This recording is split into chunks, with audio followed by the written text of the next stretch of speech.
In 1897, a maid defied her faith and found the devil behind the altar, writing down her sins.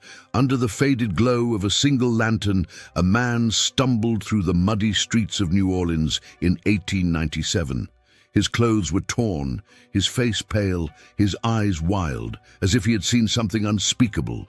He whispered one sentence before collapsing at the steps of the St. Louis cemetery.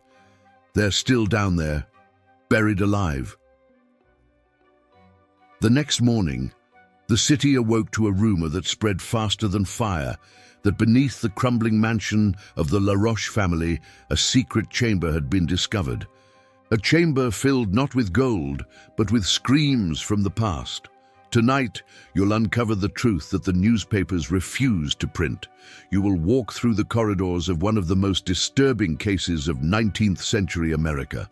A tale that blends wealth, religion, cruelty, and a dark secret buried under marble floors. Stay until the end, because I'll reveal a piece of evidence that was hidden for more than 100 years, a clue that might rewrite everything we thought we knew about the LaRoche tragedy. Imagine a mansion where every wall hides a prayer and every prayer hides a crime, where devotion became a weapon and silence became a form of torture.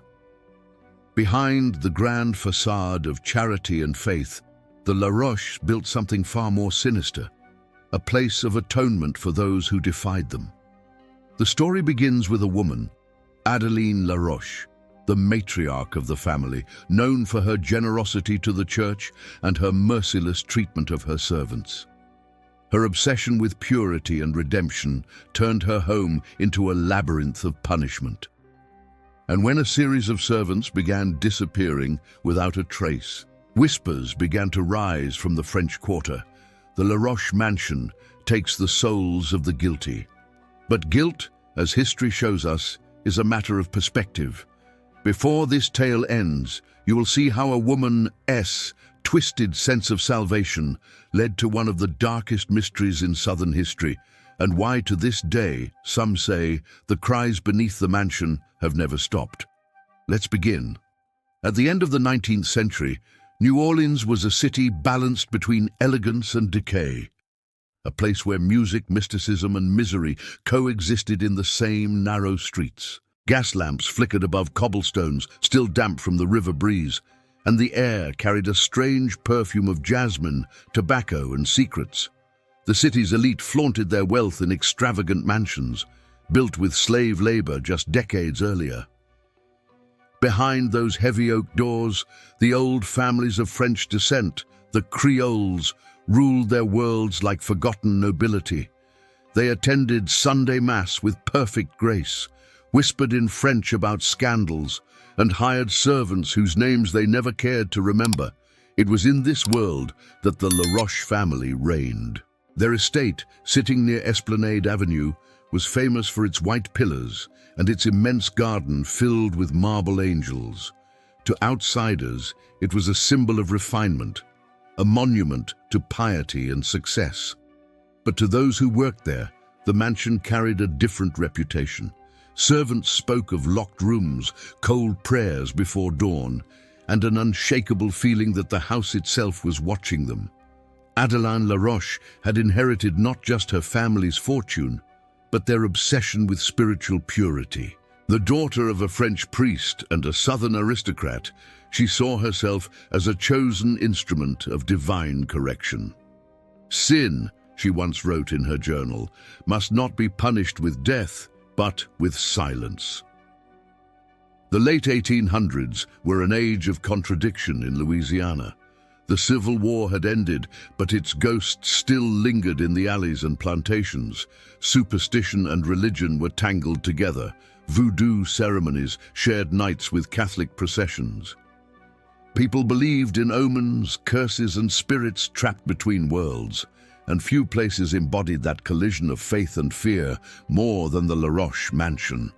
Local priests spoke of Adeline's extreme devotion, her constant donations to the church, her unbroken attendance at Mass. But rumors began to circulate of young maids who entered the household and were never seen again, of faint cries heard beneath the chapel during midnight prayers. Neighbors dismissed it as gossip until the floods of 1897 revealed something impossible to ignore. When the rising waters broke through the old cellar walls, they exposed a narrow staircase that led to an underground chamber, and what the men found inside would forever change how New Orleans remembered the La Roche name. Before that discovery, the mansion was a symbol of grace and discipline. Afterward, it became a symbol of something else entirely, a reminder that beneath every golden age, there's a layer of darkness waiting to be unearthed. And tonight, we'll walk down those very steps, into the chamber that was never meant to be found. Adeline La Roche was a woman whose presence commanded silence. She never needed to raise her voice. Her gaze alone carried the weight of judgment. Her dark gowns swept the marble floors like shadows in motion, and her silver crucifix caught the light just enough to remind everyone that God in her mind was always watching. She was not cruel for pleasure, people said. She was cruel for righteousness. Every act of discipline, every whispered punishment was wrapped in scripture. A soul must bleed before it can be pure, she told her servants. And they believed her because no one dared to doubt a woman whose words were so wrapped in holy conviction. Her husband, Henri La Roche, had been a quiet man, a former sugar merchant whose wealth had built their empire. But after his death in 1889, Adeline's grip on the household tightened. It was as if her mourning had turned to obsession. She stopped hosting guests, replaced her staff, and built a small chapel within the mansion where she prayed for hours each night. Those who saw her after dusk claimed that her lips moved in a language no one recognized. Among her servants was Elise, a young maid barely 17, born to a Creole mother and an unknown father. Elise had grown up hearing that the La Roche estate was cursed, but she took the job anyway, desperate to feed her sick brother. She was quiet, gentle, and often the target of Adeline's strange affections. "You have an innocent heart," Adeline once told her, touching her cheek, "but innocence must be tested." Elise soon learned that the mansion was a living thing. It breathed, creaked, and whispered. At night, she could hear faint knocks from behind the walls, as if someone was trying to speak through the plaster. The other maids told her not to listen. "The house remembers," one of them warned, "and if it remembers your name, it won't forget." There was also Father Moreau, the parish priest who often visited the La Roche family. He admired Adeline's devotion but feared her intensity. In his sermons he spoke of light and forgiveness, but when he entered her chapel, he felt only a heavy stillness. "There is faith here," he wrote in his diary, "but not the kind that saves." Each of them, Adeline, Elise, and Father Moreau, carried a different kind of burden. Adeline sought redemption through control. Elise sought survival through obedience. Father Moreau sought truth, but feared what it might cost him. As their paths intertwined, the emotional threads of the story began to tighten. Faith against fear, love against guilt, purity against sin. And when the first scream echoed through the mansion one stormy night, each of them would be forced to face what they truly believed about salvation, suffering, and the price of silence. That night would mark the beginning of the end, not just for the La Roche mansion, but for every soul trapped within its walls. The rain had not stopped for 3 days. It drummed against the stained glass windows of the La Roche mansion, washing the world in a constant grey. Elise was cleaning the chapel when she noticed it for the first time. A faint sound beneath her feet, like a chain dragging slowly over stone. At first, she thought it was her imagination. The mansion was full of noises, the moan of wood, the echo of footsteps long gone. But this sound was different, rhythmic, deliberate, almost human. When she knelt to pray, it grew louder, as if something beneath the chapel floor was responding to her whispers. She looked down and saw a hairline crack between the tiles near the altar. It was so thin that dust barely gathered inside it, but from that crack came a faint breath of cold air, an impossible thing in a sealed room. Her hands trembled as she pressed her ear to the floor. She swore she heard a voice, distant and hollow, saying a single word: mercy. Elise ran to tell Madame Laroche, but Adeline's expression didn't change. "The dead often speak to the living," she said calmly, lighting a candle, "but not all voices deserve to be answered." She ordered Elise to pray harder, to close her heart to temptation. Then she locked the chapel for the night, but the sound returned. That same evening, Father Moreau visited the mansion to deliver communion. The storm had made travel nearly impossible, and when he arrived soaked and shivering, Adeline welcomed him with her usual calm. Yet he couldn't shake the feeling that something was different. The house smelled faintly of iron and damp earth. While Adeline prayed, he noticed the chapel's floor had recently been scrubbed, the stone darker in one spot, as if it had been washed clean of something. "Your devotion deepens," he said carefully. "Have you been performing new rites?" Adeline smiled thinly. "Only the ones that save souls from corruption." That night, unable to sleep, Father Moreau returned to his parish and opened the letter Adeline had sent him a week earlier. He hadn't read it until then. Inside, in her meticulous handwriting, was a single: "Those who defy purification must learn to speak through silence." The next morning, Elise woke to find the other maids whispering near the kitchen door. One of them had gone missing: Claudine, a woman known for gossip and defiance. Her room was untouched, her belongings still neatly folded, her rosary placed beside her pillow. Elise's heart sank. The chain-like sound returned that night, louder, closer, as if the house itself was breathing beneath her. And as thunder cracked over the city, she made a decision that would change everything. She would return to the chapel and discover what was truly hidden beneath the floor. What she didn't know was that the first piece of the Laroche secret had already been set in motion, and that the mansion was beginning to reveal itself, one voice at a time. Elise waited until the mansion fell silent.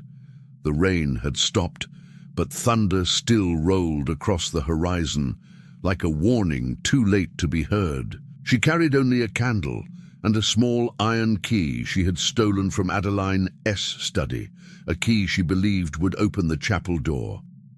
Line.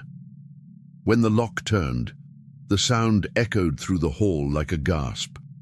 The chapel was darker than she remembered, the air thick and damp. The candlelight trembled as she stepped forward, illuminating the stone altar and the crucifix above it. For a moment, she thought she was alone, until she noticed a patch of floor that didn't match the rest. The tiles were newer, their edges uneven, as if someone had replaced them in haste. She knelt and pressed her fingers to the seams. Beneath one tile she felt a hollow space. Heart pounding, she used a loose piece of iron to pry it open, and the scent that rose from below made her drop the candle. It wasn't decay, not exactly. It was the smell of damp stone, iron, and something she couldn't name. As the candle flickered back to life, she saw the outline of a staircase descending into darkness. She hesitated, whispering a prayer, but another sound answered her, a faint broken sob from below. Elise descended. The steps led to a narrow passage lined with bricks blackened by age. Chains hung from the walls. There were marks on the floor, deep and desperate, as if someone had tried to claw their way out. At the end of the corridor, she found a wooden door, half rotten, half sealed with wax and carved symbols she didn't recognize, and behind it, silence. When she pushed it open, she found what had once been a cellar, but it had been transformed into something else entirely. Iron cages stood along the walls, each with a small cross nailed above it. Inside one she saw bones wrapped in the remnants of a servant's uniform. Her knees gave way. Then she saw the rosaries, dozens of them, hanging like trophies, each with a name written in red ink. Claudine's name was among them. A sudden voice froze her where she stood. "Faith," Adeline said from the doorway, "requires sacrifice." Elise turned, trembling. Adeline stood in her mourning gown, a lantern in one hand, the other resting on her crucifix. Her expression was serene, almost gentle. "You were not meant to see this," she said softly. "But perhaps it is time." Adeline explained in her calm, unbroken tone that these servants had sinned: theft, deceit, disobedience. "They begged for forgiveness," she said, "and I gave them a place to repent." Elise could barely speak. "You buried them alive." "They were reborn in silence," Adeline corrected. "Their suffering was holy." Elise's horror turned to fury. "They were innocent." Adeline's smile faded. "No one is innocent, child. Not even you." At that moment, the mansion seemed to groan, the sound of the storm outside colliding with the cries buried beneath. Elise ran, her candle extinguished, the echo of Adeline's calm footsteps following close behind. That night, Justice died another quiet death in New Orleans. And in the darkness of the LaRoche mansion, innocence learned just how easily faith could be turned into a weapon. Elise didn't stop running until she reached the far end of the West Corridor, where the portraits of the LaRoche ancestors loomed over her like silent judges. The candle had gone out, and only the faint light of lightning through the windows guided her steps. Behind her, she could still hear Adeline's voice, calm, steady, reciting a prayer that sounded more like a curse. She ducked into an old linen room and closed the door. Her hands shook as she tried to catch her breath. But then she noticed something strange. The air here was cold, unnaturally cold. She turned toward the far wall and saw that part of the wallpaper had peeled away, revealing a narrow wooden seam. It wasn't a wall at all. It was a hidden door. Elise pushed against it, and with a low groan it opened into a passage filled with dust and cobwebs. She followed it, heart pounding, until she reached a small room lined with shelves. At first, she thought it was a storage space, but when she brought the candle closer, she realized the shelves weren't filled with books. They were filled with journals, hundreds of them, each marked with a single date. The handwriting was unmistakable, Adeline's. She opened the first one and read, June 4th, 1882. Claudine stole from the kitchen again. Her lies rot her soul. Tomorrow, she begins her silence. Elise's stomach turned. She opened another. June 5th, 1882. She screamed at first. But the screams turned to prayers. I will keep her cross as proof of redemption. Every page was a confession, a record of punishments carried out in the name of purity. The deeper she read, the worse it became. One entry described how Adeline forced a servant to fast for 10 days as penance. Another described a girl being sealed in the cellar until her faith outlasts her body. And then Elise found something that froze her completely. An entry from 1889, the year Henri LaRoche died. He refused to repent, too. Even as the fever consumed him, he cursed God. I could not allow that defilement in my house. I guided him to silence myself. Elise's eyes widened. Adeline hadn't just punished her servants, she had murdered her own husband. Suddenly, footsteps echoed in the corridor behind her. She blew out the candle and hid behind a shelf, holding her breath. The faint glow of a lantern flickered through the cracks in the wall. Adeline's voice drifted in. I told you, Elise, curiosity is the mother of sin. The door creaked open. Light swept across the room. Elise covered her mouth, forcing herself not to scream. Adeline stepped inside, her footsteps slow and deliberate, her rosary clicking softly with each movement. I prayed for you, she said, her tone almost mournful. You reminded me of myself before I learned the truth, but faith requires surrender. She stopped inches from the shelf where Elise hid. For a long moment the room was silent, except for the sound of rain striking the windows. Then Adeline turned and began to hum a slow hymn, the same one she sang during her midnight prayers. As she walked away, Elise dared to breathe again. But when she turned toward the doorway, she saw something that made her blood run cold. The reflection of Adeline's face watching her from a cracked mirror on the wall. The matriarch hadn't left at all. Elise screamed and ran, clutching the journals to her chest as the mansion seemed to come alive. Doors slamming, windows shaking, whispers rising from the floors. It was as if every voice buried beneath had awakened, calling her name. The storm outside intensified, and thunder roared like the wrath of heaven itself. Elise didn't know if she was running toward freedom or straight into another trap, but one thing was certain. The La Roche mansion no longer hid its secrets. It was ready to show them all. Elise burst into the main hall, clutching the damp journals against her chest. The storm outside howled through the broken shutters, and lightning illuminated the marble floor, now smeared with muddy footprints leading from the chapel. She didn't remember leaving them. Someone else had been there. Her mind raced. She needed to escape, to reach the city, to show Father Moreau what she had found. But as she reached the grand staircase, she froze. At the bottom of the stairs stood Father Moreau himself, soaked to the bone, lantern in hand. "Father," she cried, "you have to help me. She's—" But he raised his hand. "I know." The calmness in his voice stopped her cold. He stepped closer, eyes glinting in the candlelight.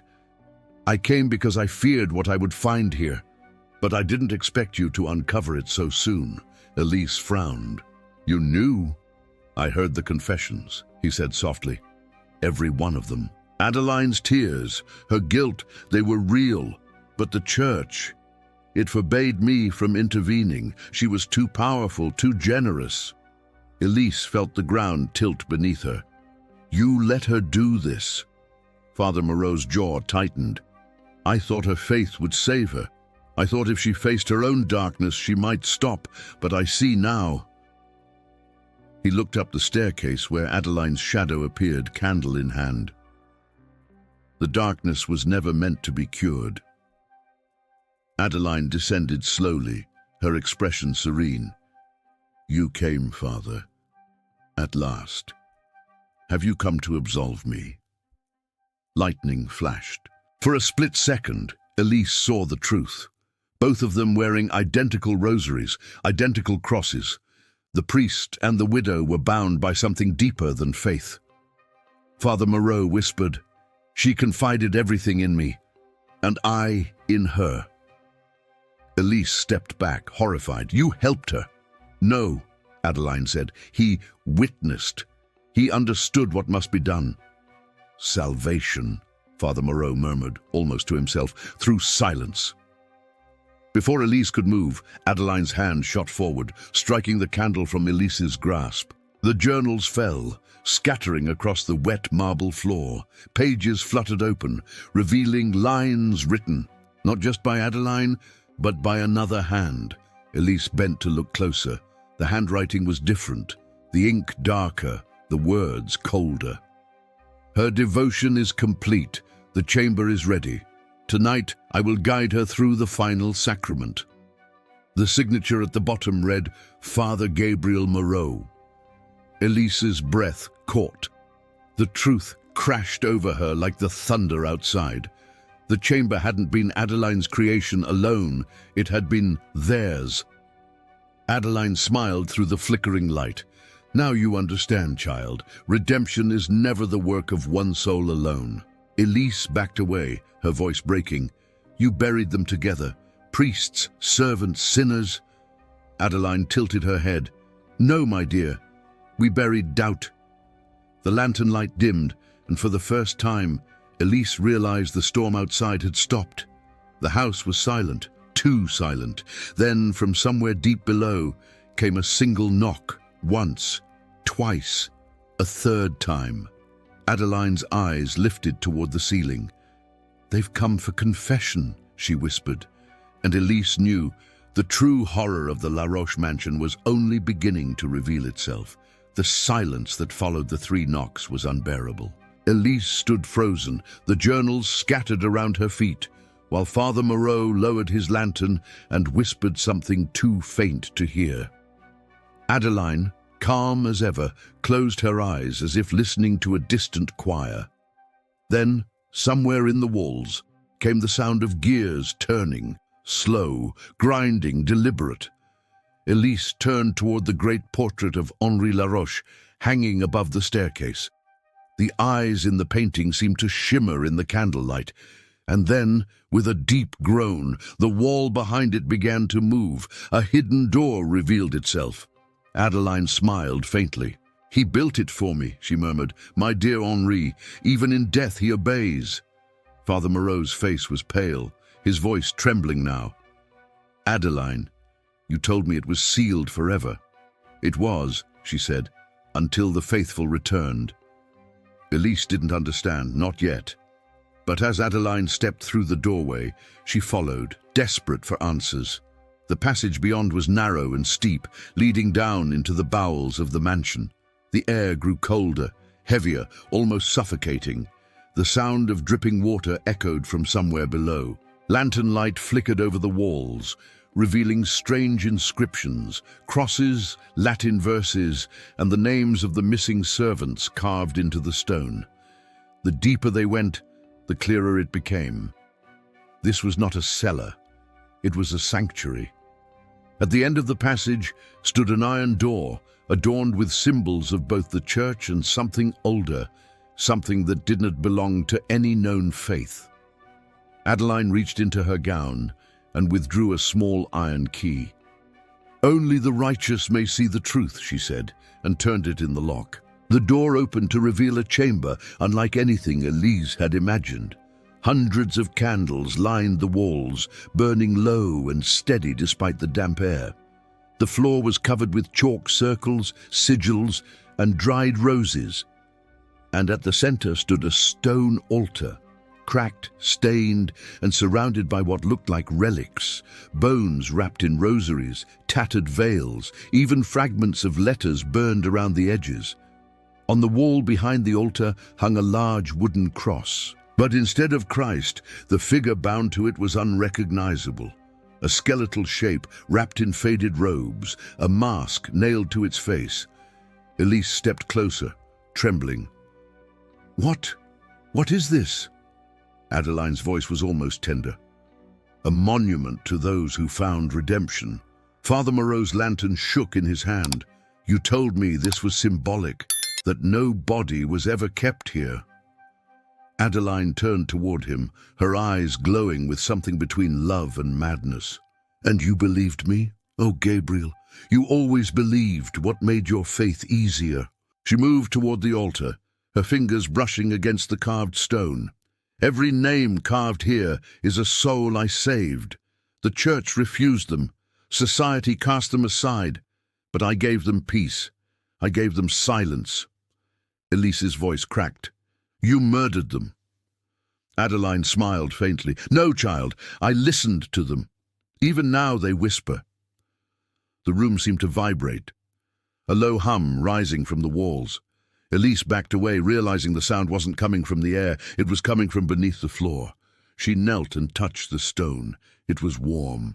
Then from within the cracks came faint voices, hundreds of them whispering in unison. Some prayed, some cried, and some repeated a single phrase. "Forgive us, Mother." Elise screamed and stumbled back, colliding with Father Moreau. He looked horrified, his lips moving in silent prayer. Adeline, however, only smiled wider, tears glistening in her eyes. "Do you see now?" she said. "They are not gone. They are purified. Their suffering feeds the light." Father Moreau dropped the lantern, its flames sputtering as it hit the ground. "You've turned this house into a tomb," he said, "a cathedral for madness." Adeline raised her crucifix. "No, Father, I've built a doorway to heaven." The whispering grew louder, desperate, overlapping, pleading. Elise grabbed one of the journals, flipping through it in panic, searching for something that made sense. And then she found it, a final entry written not by Adeline, but by Father Moreau himself. The ritual cannot be completed. Her faith has consumed her. If the gate opens, none of us will be spared. Elise looked up, her voice trembling. You knew this would happen. Moreau's eyes were wide with regret. I thought I could stop her. Before he could finish, the candles flickered violently, and the masked figure on the cross shifted.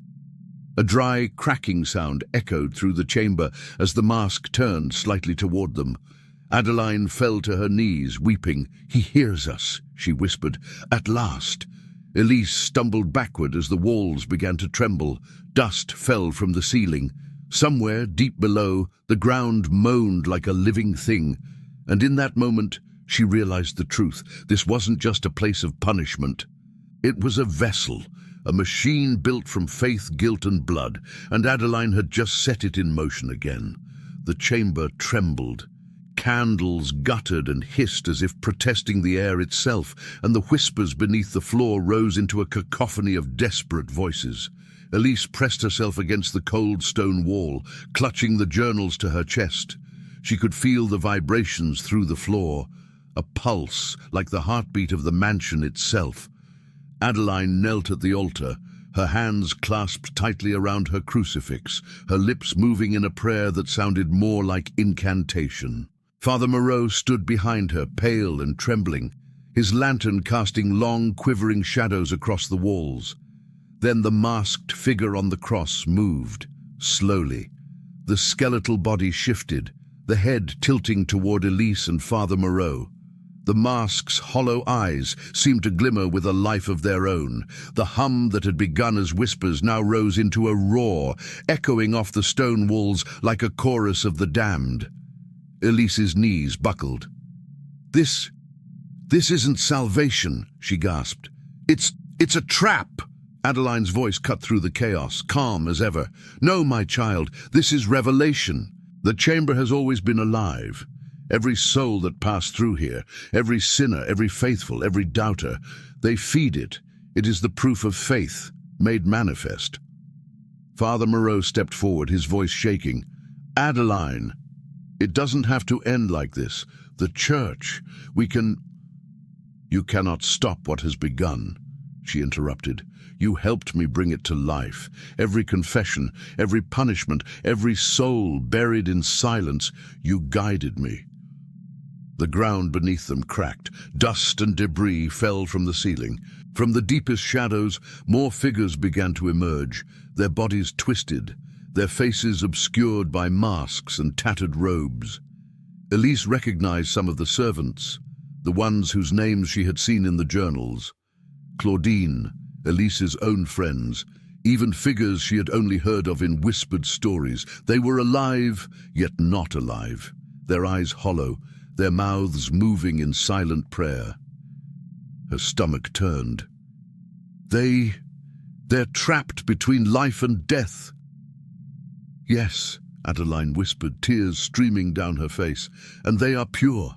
Their suffering is no longer wasted. They are my witnesses, my army of faith. Nothing can shake what we have built. Elise turned to Moreau. You knew about this. He nodded, voice trembling. I tried to resist. I tried to warn the church, but her conviction, it was unmatched. She asked me to help complete the chamber. I thought I could guide it, control it, but it's too strong.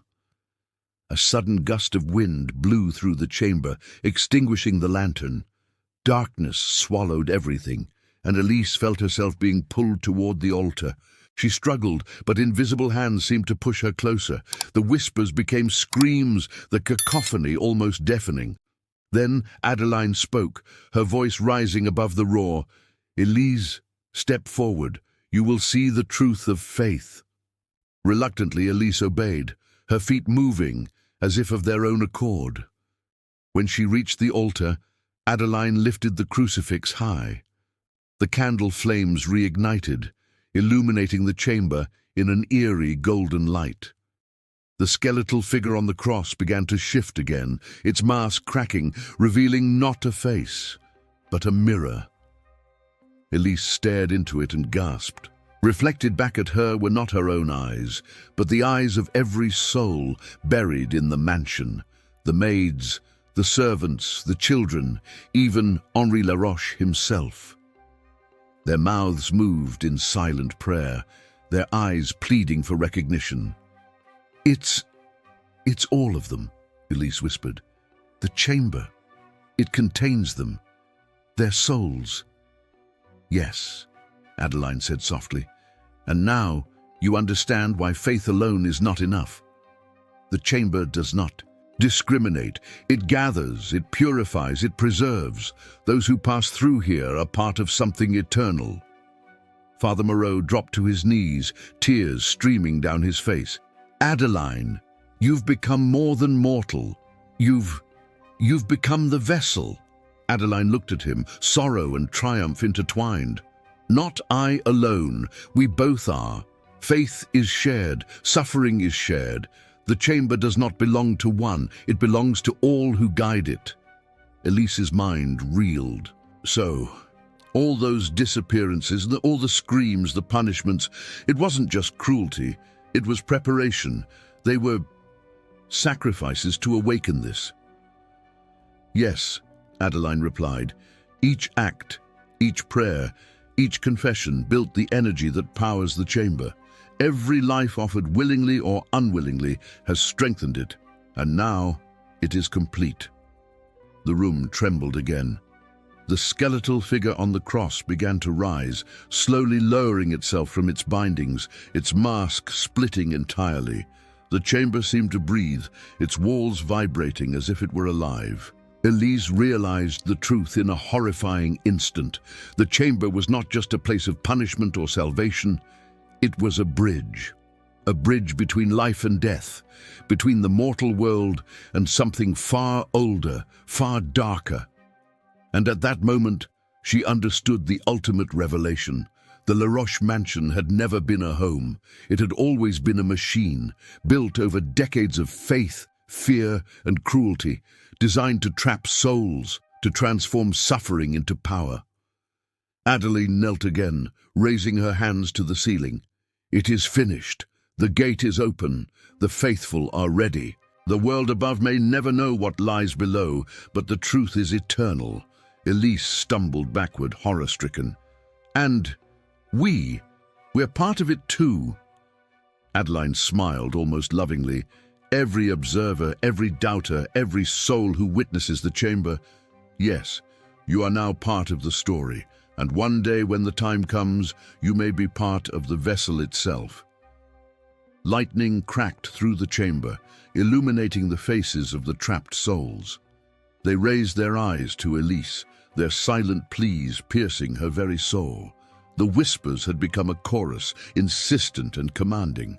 Elise fell to her knees, clutching the journals, finally understanding the full scope of what had been hidden beneath the marble floors of the Laroche mansion. The chamber had awakened, and there was no turning back. Elise stumbled out of the Laroche mansion into the first light of dawn, her body trembling, her mind reeling from what she had witnessed. The streets of New Orleans were quiet, almost eerily so, as if the city itself had paused to absorb the weight of the night's horrors. She clutched the journals tightly, their pages damp and smeared with the remnants of candle wax and dust, each word a testament to a century of secrets and suffering. For days afterward, she could hear the whispers in her own mind, fragments of prayers, cries and confessions from the souls trapped beneath the mansion. The experience had left her shaken to the core. It wasn't just the horrors themselves, but the realization of how ordinary cruelty could evolve into something almost divine in its meticulous execution. Adeline Laroche had not acted out of mere malice. She had acted from a twisted devotion, shaped by centuries of societal expectations, religious fervor, and the relentless pursuit of control. Reflecting on the mansion, Elise understood that history often hides its darkest truths behind grand facades. The Laroche family had been revered in society, praised for their piety and charity. Outsiders saw only wealth, grace, and devotion, yet behind those elegant doors, injustice had thrived in silence. The very systems designed to protect the innocent, the church, social hierarchy, and the unquestioned authority of the elite, had been manipulated to enable horrors. It was a reminder that the structures of history are not neutral. They are often complicit in the suffering they obscure. Elise thought of the servants, young women like Claudine, who had entered the mansion with hope and been consumed by it. Their lives, erased from public memory, had been transformed into a mechanism of obsession and control. The Laroche chamber had converted their innocence and pain into power, preserving their suffering in perpetuity. The thought of their silent endurance haunted her, a moral echo that stretched far beyond the mansion walls. She also reflected on her own role, how curiosity, fear, and moral outrage had drawn her into a world she could scarcely comprehend. Witnessing such darkness forced her to question not only the past, but the human capacity for complicity and cruelty. Father Moreau's failure to intervene, despite his awareness, revealed the perilous balance between obedience and conscience. Sometimes silence is not neutrality, it is participation.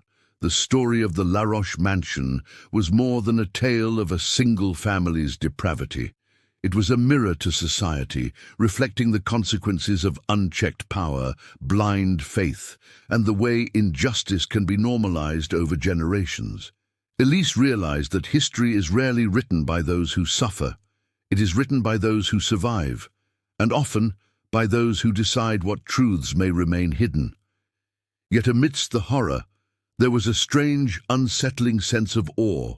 The ingenuity of the chamber, the meticulous documentation of every act, and the endurance of those trapped beneath its floors. It was a dark testament to human obsession, resilience, and the capacity to impose order upon chaos. The Laroche mansion had become a living archive of suffering, a place where history, morality, and obsession converged in a way that was both horrifying and mesmerizing. Elise knew she could never forget what she had seen. The whispers would follow her, haunting her dreams and waking thoughts, a reminder that the past is never truly buried. It lingers, waiting to be discovered, and when it is, it demands reckoning. As she walked away from the mansion, the first rays of sunlight broke through the fog over the Mississippi River. The city seemed to breathe again, indifferent to the darkness hidden beneath its streets. Elise understood then that history is layered, beauty and horror entwined, always present, often ignored. And some stories, no matter how deeply buried, have the power to awaken the conscience of anyone who dares to witness them. In that quiet dawn, Elise vowed never to forget the lessons of the Laroche mansion. That injustice thrives in silence, that suffering can be transformed into something unimaginable, and that the pursuit of truth, however painful, is the only way to honor those who can no longer speak for themselves.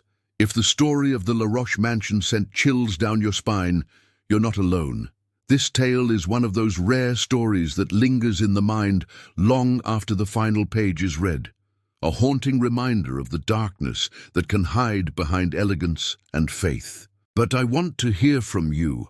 What do you think truly happened in those hidden chambers beneath the mansion? Were Adeline and Father Moreau monsters, or were they products of a society that allowed cruelty to masquerade as devotion? Could such a place exist in today's world, hidden in plain sight? Share your thoughts in the comments below. Your insight may reveal details others overlooked. And it's always fascinating to see how different minds interpret the same mystery. If this story captivated you, imagine what awaits in the next episode. Our channel is dedicated to uncovering the darkest corners of history, where secrets, crimes, and mysteries collide. From hidden chambers to forgotten legends, every tale is carefully researched to immerse you in the suspense and emotion of the past.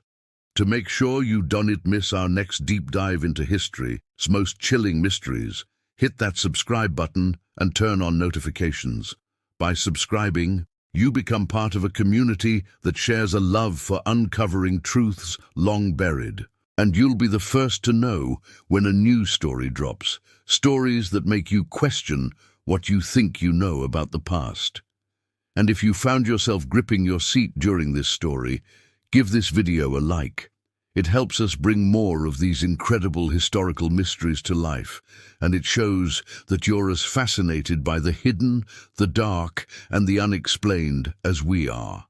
The La Roche mansion may be silent now, but its echoes reach out across time.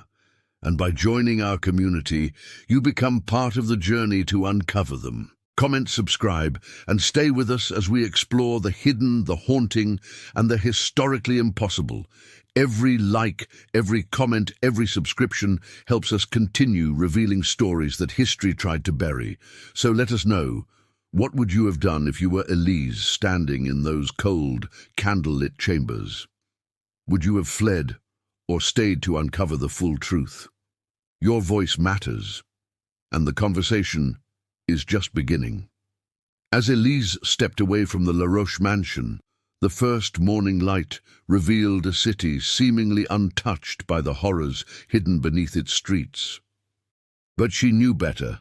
Some truths, once uncovered, cannot be ignored. The mansion's secrets had left a mark on her, a reminder that history is never as simple as it seems, and that behind the most elegant facades, darkness often waits patiently. The story of Adeline La Roche and the chamber beneath her home is a chilling testament to obsession, devotion, and the human capacity for cruelty. Yet it also reminds us of the resilience of those who suffer in silence, and the way their experiences echo across generations, even when the world chooses to forget.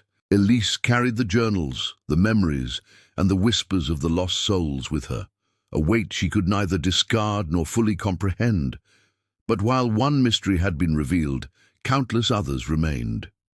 History is full of hidden chambers, unrecorded confessions, and shadows that refuse to fade. And just as Elise had discovered the depths of the La Roche mansion, so too will we uncover new tales, stories that challenge what we know, stories that reveal the dark and often forgotten corners of the past. In the coming episodes, we will journey through forgotten estates, abandoned prisons, and hidden archives where secrets have been waiting for centuries.